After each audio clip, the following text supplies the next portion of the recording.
is along with it. And as the situation deteriorates in Mexico, as cartels have control, and who knows with the next election in Mexico which way that goes, we've got to have a more secure border, or we're in deeper trouble than we are now. Senator, Gentlemen, when you talk about keeping the National Guard in place until there's replacement resources, what are we talking about in terms of time and money to achieve that? If we implemented the 10-point plan that we're all going to reintroduce, we could, within a year to 2 years, have our border secured if we did all the things that are necessary. And the Guard is there until we have enough and sufficient numbers of Border Patrol to take up the duties that they are now performing. you mentioned securing the border. What metrics would you use to define a secure border? The implementation of our 10-point plan. Senator, in the human sector, with the goat with Rob Prince's family, did you make any promises to the ranchers and to the family? And if so, what kind of promises did you make? We have visited with them in the past, and of course we got to listen to them more than talk to them, because these ranchers down there are in an insecure environment, and it's very clear they are. And so our commitment to them is that we will do everything we can to allow them to live in the same level of security and safety that citizens in the rest of the country enjoy. Senator, going over to the Middle East, quick question about that. When it comes to the Middle East, as of right now with Gaddafi, the question that a lot of people had to ask back at the station was, do you think that he should be charged with any type of war crimes at this point? Oh, absolutely. He should be charged with war crimes. He is now, we have additional evidence that he was directly responsible.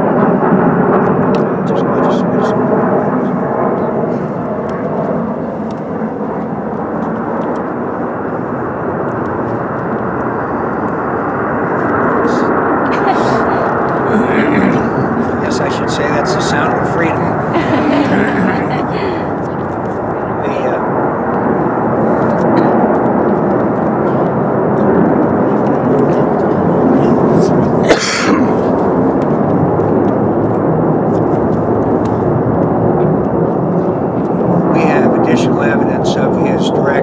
Involvement in the blowing up of Pan Am 103, which took 190 American lives. But as importantly, his forces have tried to repress the anti-Gaddafi rebels with the worst and most outrageous levels of brutality, and committing these crimes against his own people. Certainly, there's ample evidence that he has committed war crimes. Senator, you talked about the violence on the other side of the border. What about the incidents that happen on this side of the border where we have Border Patrol agents killed and also other suspected? That's the great fear, is the violence on the other side of the border has been spilling over to our side of the border. Is the human sector the best definition of operational control for the border? in my view, yes. What they consider operational control is when an illegal crosses the border, they have a reasonable expectation that that illegal will be caught. In the Tucson sector, I think the latest figures are that for every illegal that is apprehended, 2.97 move on. And that is a long, long, long way from operational control. And there's no real feeling that those figures are accurate anyway. And the ranchers and others are a little skeptical that that might be optimistic. So we're a long way from operational. Should President Obama have done more in the way of consultation with you and the United States Congress before taking action in Libya? There's obviously U.S. senators who are taking issue with this policy. We always want to be briefed and kept informed. We are a co-equal branch of government. The President is the Commander-in-Chief, and the War Powers Act does not require notification of Congress for 45 days, so that would have been good. But the great error that's been made here was waiting 3 weeks before implementing a no-fly zone. If we had implemented the no-fly zone 3 weeks ago, Gaddafi would be either dead or in Venezuela.